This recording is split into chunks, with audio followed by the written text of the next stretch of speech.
Changing your profile picture to Clippy won't get anything done. Big tech isn't going to cower in fear over people changing their profile picture to Clippy. You might have heard of this movement where you change your profile picture to Clippy to show that you hate big tech's practices. Examples include harvesting your data and making AI learn it, age verification with an ID based on if the AI thinks you're under 18, and making more software subscriptions instead of a product. Why Clippy? To summarize that video, Clippy was from a time where tech products don't harvest your data and try to help you. It's the good old days of the internet, where the internet user wasn't thought of as a pile of cash. I agree that big tech sucks, but what does changing your profile picture to Clippy accomplish? That alone isn't going to change big tech's actions. They want to make money. And changing a profile picture isn't going to change their minds. This Clippy protest is done for two reasons. One, to show that a lot of people are tired of big tech screwing them over. Two, to get big tech to stop doing these horrible practices. This protest got a lot of attention, but what does that achieve? Do you want more people on your side? I'm pretty sure everyone agrees that big tech harvesting your data and making products a monthly subscription sucks. So it's not like you need more people on your side. Is it to show big tech that people don't want to be exploited? They already knew that. The only way they'll change their minds is if you stop using their products. If you change your profile picture and you post a comment on the platforms that big tech profits from, it's hypocritical if you're complaining about what big tech is doing and you still use their products to complain about being exploited by big tech. For YouTube, you can just use YouTube less if you want to protest against big tech. It doesn't have to be a big part of your life. Unless you're watching my videos, then you can use YouTube for as long as you want.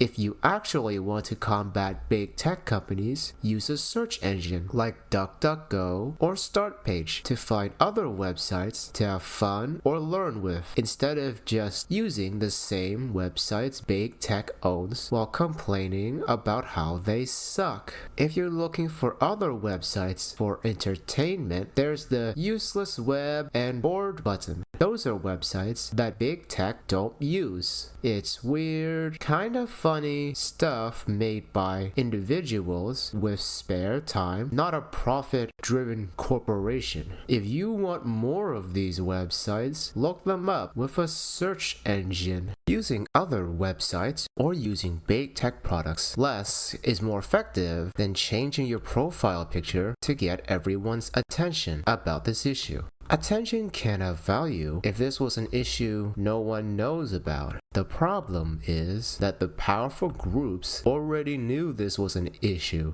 Which powerful groups? The governments and corporations, of course. You might be shocked and think that the people in government are unaware of these issues, but governments already know these issues exist. They know way more about the internet than you suspect. Their really quick response to AI proves that the governments are keeping a close eye on new technologies. AI can threaten their power if it takes everyone's jobs. And if no one has a job, there's no taxes, which means no power for the government. That's why in May of 2023, the US Senate did a hearing on the oversight of AI, and why the EU in 2024 passed the AI Act. You can look into the AI Act. I like to point out that the unacceptable risks that are listed can be used for law enforcement purposes. It's not surprising. Only the EU wants to be able to use AI to watch you at all times and doesn't want the corporations to have that ability. It's almost like the EU wants to get more power, but has to add restrictions to corporations to act like they're doing this to help the people. Of course, there's stuff that happens to be good for the people, like keeping an eye on the AIs that can take people's jobs. But the government just doesn't want to lose its tax dollars from AI. Governments are really focused on the threat of AI, so they can act like that's a higher priority than big tech screwing people over. If people don't do anything, then change their profile picture. Governments will ignore this protest if you only change your profile picture. Governments can also get the blame for age verification with AI, since some governments want people to verify they're over 18 by providing an ID or a credit card. Sure, the age verification starts with some websites with only adult content, but governments would have enforced it on YouTube and other social media websites. Age verification by giving your ID is a good thing. As we all know, we can count on cybersecurity to never get breached, especially companies like Google. They have the best programmers, making sure their security is perfect and will keep all of your data safe. There's no examples of big tech companies having data breaches at all. If you want to find out more about data breaches that definitely didn't happen, check out haveibeenpwned.com to see if any of your online accounts have been in a data breach. I agree with the protest point that age verification by ID is bad because you can't exactly change your face. Well, you can't change it positively. You can make it worse, but it can't get any worse for some of you. So that's not a reliable option, and you don't want to change your name because of a data breach. If we don't want this to be the future of the internet, then the Clippy protest won't work because it's just changing a profile picture. This protest doesn't do anything if the big tech companies don't lose profits from exploiting you. There are examples of online protests that failed.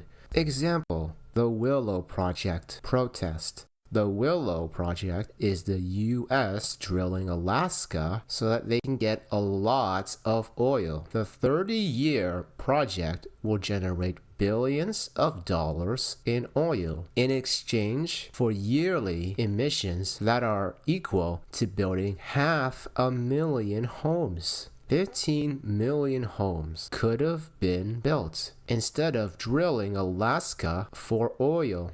With this amount of damage to the environment, people protested over this. Since environmental damage is a problem that will have to be dealt with in the future. There were some protests done in person, but a lot of the Willow protests are signing an online petition on websites like change.org. An online petition is clicking on a petition to sign it. The petition to not drill Alaska got 1.5 million signatures on change.org. This shows that a lot of people agree that Alaska shouldn't be drilled. They don't care enough to protest in person, but they're willing to sign an online petition. By signing that petition, the people have shown that this issue is really important, and that will convince the US. The US realized that this would do too much long-term damage to the environment and changed their minds. No, wait, the US approved the Willow, and Alaska will be drilled for oil. Maybe if the 1.5 million people who signed the online petition instead protested in person, that could have changed the US's mind on drilling Alaska, or at least significantly reduce the area that would be drilled. But we will never know. So just signing an online petition didn't work. But maybe it was just a one-off example. Nope. Another example of online protests is the Reddit blackouts.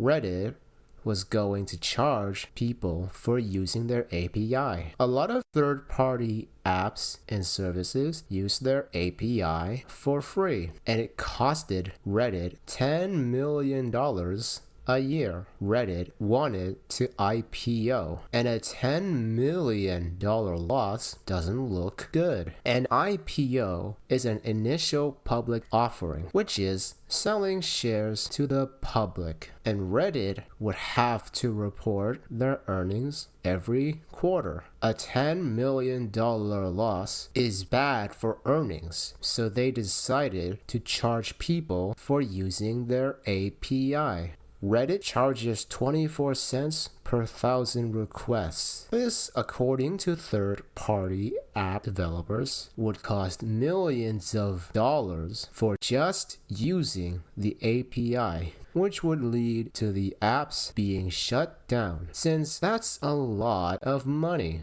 The subreddits protested about charging people for using the API, since there were apps that was basically Reddit, but for phones. It's embarrassing that Reddit's mobile app is a lot worse than a third-party app. Doesn't Reddit have programmers? Do their programmers just use Reddit instead of programming? That explains why their programming sucks. But getting rid of the better programmed third-party apps is kinda important to Redditors. So the subreddits decided to organize a 2-day blackout to try to stop Reddit from charging people for using their API. Blackouts meaning no more posting and seeing the subreddit. Reddit initially decided to just wait for the 2-day blackouts to end because 2 days of no Reddit isn't going to doom Reddit to be irrelevant. So, a lot of subreddits decided to keep doing the blackouts. Reddit then decided to threaten those subreddits moderators by saying they'll remove those moderators if they kept doing the blackouts.